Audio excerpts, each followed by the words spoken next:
कल सवेरे सवेरे मैं जब अखबार पढ़ रहा था तो नुपुर शर्मा जो भाजपा की राष्ट्रीय प्रवक्ता थी और जो उसका वो जिंदाल है जिंदाल नवीन जिंदाल उसकी खबरें कब मैंने पढ़ी और उसमें ये भी खबर थी कि उनको कुछ लोगों ने धमकियां दी। आज के सवेरे के अखबार जब मैंने पढ़ा तो पुलिस वालों ने धमकी के आरोप के आधार पर उनके ऊपर अज्ञात लोगों के नाम पर एफआईआर दाखिल कर दिया। जिस नुपुर शर्मा की वजह से कानपुर में फसाद हुआ, जिसके लिए नुपुर शर्मा और नवीन जिंदाल जिम्मेदार थे, अभी तक उसके लिए उसको जिम्मेदार मानकर पुलिस वालों ने किसी प्रकार का कोई एफआईआर दाखिल नहीं किया, जबकि उसके ऊपर पहले एफआईआर दाखिल करना चाहिए था। देश को तोड़ने जैसे बयान देने वाले जो लोग हैं उनको पुलिस वालों ने प्रोटेक्शन देने का भी काम किया, मगर नुपुर शर्मा और जिंदाल के नवीन जिंदाल के विरोध में किसी प्रकार का कोई एफआईआर दाखिल नहीं किया। क्या ये इस बात का सबूत नहीं है कि सरकार नुपुर शर्मा और नवीन जिंदाल के समर्थन में है? क्या इस उदाहरण से सिद्ध नहीं होता? क्या कार्रवाई करने की नौटंकी करने का काम किया ये बात सिद्ध नहीं होता? इन लोगों की वजह से दुनिया के जो 211 देश है उसमें से 57 जो इस्लामिक कंट्री के देश है उसमें भारत की बदनामी हुई और उसकी वजह से सारे दुनिया में बदनामी हुई। अमेरिका के सीनेट ने भारत के विरोध में अल्पसंख्यक लोगों पर अत्याचार किया जा रहा है, सारे दुनिया के अखबारों में और मीडिया में ये खबर छपी कि भारत में ऐसा हो रहा है। इससे भारत की जो प्रतिमा है वो सारी दुनिया में बदनामी हुई। प्रधानमंत्री जो संविधान के अनुसार देश का पहले नंबर का प्रतिनिधि है, उन्होंने किसी प्रकार का बयान तक नहीं दिया। जो देश का पहले नंबर का प्रतिनिधि है अभी तक कोई बयान नहीं दिया। अगर वो लोग सरकार के प्रतिनिधि नहीं है और उन्होंने अगर गैर कानूनी काम किया तो सरकार ने उनके खिलाफ कार्रवाई करने का काम क्यों नहीं किया?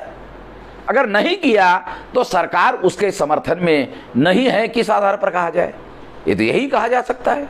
नुपुर शर्मा के ट्विटर को प्रधानमंत्री फॉलो कर रहे हैं, होम मिनिस्टर फॉलो कर रहा है, डिफेंस मिनिस्टर फॉलो कर रहा है, रेल मिनिस्टर फॉलो कर रहा है, भाजपा का राष्ट्रीय अध्यक्ष फॉलो कर रहा है। इसका मतलब फॉलो कर रहा है, इसका मतलब है नुपुर शर्मा जो कह रही है वो कोई गलत नहीं कह रही है, वो बीजेपी की ऑफिशियल पॉलिसी है।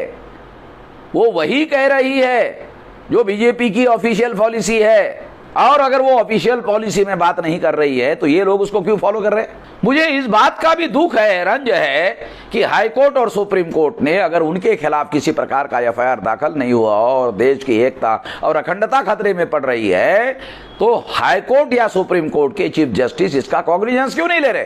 क्या हाई कोर्ट सुप्रीम कोर्ट के जो लोग हैं वो भी पार्टी लेवल पर बात कर रहे हैं? क्या उनको संविधान के अनुसार अगर कोई कार्रवाई नहीं कर रहा है तो सुप्रीम कोर्ट और हाई कोर्ट के लोगों को पहल करना चाहिए कि नहीं करना चाहिए?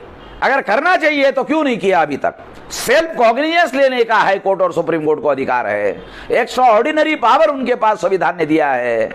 देश का चीफ जस्टिस कह रहा है कि जुडिशरी के फैसलों के बारे में आजकल फैशन हो गया है प्रोपेगेंडा करने का। ऐसा बयान बार बार चीफ जस्टिस दे रहा है। अगर ऐसा बयान चीफ जस्टिस दे रहे हैं तो चीफ जस्टिस ने इसके बारे में और ऐसे बहुत सारे बातों के बारे में सेल्फ कॉग्निजेंस लेने का काम क्यों नहीं किया? अगर लोग, भारत की प्रजा अगर चीफ जस्टिस के इस व्यवहार के बारे में अगर देख रहे हैं तो इसमें गलत क्या है? मैं दोबारा रिपीट करके बोलता हूं, चीफ जस्टिस वर्मा ने बॉम्बे हाई कोर्ट के जजमेंट के विरोध में धर्म और धर्म के प्रतीकों का इस्तेमाल करते हुए चुनाव लड़ने को भ्रष्टाचार घोषित किया था। उसको जस्टिस वर्मा ने जो चीफ जस्टिस से रद्द किया था, उसकी वजह से सारा का सारा समस्या खड़ी हो गई। क्या जस्टिस रमन चीफ जस्टिस है, इसकी समीक्षा करेंगे? देश हित में, राष्ट्र हित में समीक्षा करेंगे?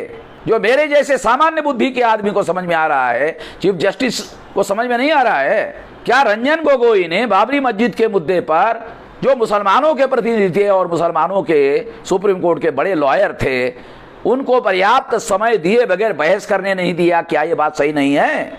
क्या ये रिकॉर्डेड फैक्ट नहीं है? अगर चीफ जस्टिस रंजन गोगोई पर्याप्त सुनवाई किए बगैर फैसला दे रहे हैं तो किस आधार पर यह फैसला न्यायोचित है? नेचुरल जस्टिस के अनुसार यह फैसला दिया गया है, किस आधार पर कहा जा सकता है? अगर ये लोग कहते हैं तो जस्टिस रमन्ना को क्यों बुरा लग रहा है? बुरा नहीं लगना चाहिए। ईवीएम के बारे में सुप्रीम कोर्ट ने फैसला दिया, मेरे केस में सुप्रीम कोर्ट ने फैसला दिया, पेपर टेल मशीन लगाने का फैसला दिया, रंजन गोगोई ने इसको बदलने का और मैच करने का फैसला दिया। क्या जस्टिस रमन्ना मैच करने से फ्री फेयर एंड ट्रांसपेरेंट हो सकता है? इसको सिद्ध करने के लिए कोशिश करेंगे। किस आधार पर मैच करने से फ्री फेयर एंड ट्रांसपेरेंट हो सकता है? कोई है आधार, कोई तर्क है, कोई तथ्य है? जब बैलेट पेपर हुआ करता था तो रिकाउंटिंग होती थी, तो पेपर टेल मशीन के अंदर जो कागज डाले जाते हैं वोट के, उसकी रिकाउंटिंग करने से ही फ्री फेयर एंड ट्रांसपेरेंट चुनाव हो सकता है। क्या जस्टिस रमन ऐसा करने की कोशिश करेंगे? अगर भारत के प्रजा की तरफ से ये बात अगर उठती है तो वो करेंगे। अगर नहीं करेंगे तो फिर लोग क्रिटिसिज्म नहीं करेंगे तो क्या करेंगे? आप निष्पक्षता से कोई काम कर रहे हैं ऐसा दिखाई तो दे नहीं रहा है, आप केवल बयान दे रहे हो। आपके पास सुप्रीम कोर्ट के चीफ जस्टिस होने की वजह से एक्स्ट्राऑर्डिनरी पावर है, पावर का उपयोग करते हुए आप नहीं दिख रहे हैं, आप केवल बयान दे रहे हैं। आपके पास पावर है, सत्ता है, मगर आप बयान दे रहे हो, एक्शन कहां कर रहे हो? आपसे एक्शन की उम्मीद है, एक्शन कहां कर रहे हो? अगर हम ये उम्मीद करते हैं तो गलत क्या करते हैं? दूसरे लोग अगर जिनकी केंद्र में सरकार है, अगर वो पक्षपाती व्यवहार कर रहे हैं तो सुप्रीम कोर्ट क्या कर रहा है? संविधान की रक्षा करने की जिम्मेदारी किसकी है? आखिरकार संविधान की रक्षा करने की जिम्मेदारी तो सुप्रीम कोर्ट के ऊपर है। इसको ये सारा जो देश भर में धर्म के और धर्म के प्रतीकों के आधार पर जो मामले उठ रहे हैं, ये सारी की सारी बातें जो है जस्टिस वर्मा चीफ जस्टिस के फैसले की वजह से पैदा हुई है, सारी की सारी समस्या। दूसरी बात, बाबरी मस्जिद का आर्कियोलॉजिकल एविडेंस कह रहा है कि वो बुद्धिस्ट साइट है, मथुरा का साइट भी बुद्धिस्ट साइट है, आर्कियोलॉजिकल एविडेंस हमारे पास है। वाराणसी का जो ज्ञानवापी मस्जिद या मंदिर है, ये भी बुद्धिस्ट साइट है, आर्कियोलॉजिकल एविडेंस उसके भी हमारे पास है। और इसलिए मुगलों ने और ब्राह्मणों ने मिलकर उस पर बांट करके मंदिर बनाए, एक साइड में मस्जिद बनाया, एक साइड में मंदिर बनाया। अगर ये मंदिर होता तो ब्राह्मणों के पुरखों ने अपनी आधी जगह मुसलमानों को क्यों दी? क्योंकि वो जगह ब्राह्मणों की नहीं थी, वो बुद्धिस्ट की थी। तो ब्राह्मण और मुसलमानों ने आपस में संगत मत करके ये षड्यंत्र करने का काम किया। उस समय ब्राह्मणों के पुरखों ने जो काम किया वो देशद्रोह का काम था। आज देशभक्ति की नौटंकी करने का काम कर रहे हैं। इस नौटंकी को हम समझते नहीं है, ऐसा नहीं है, हमें मालूम है। आर्कियोलॉजिकल एविडेंस हमारे पास है और आर्कियोलॉजिकल एविडेंस फाइनल एविडेंस है।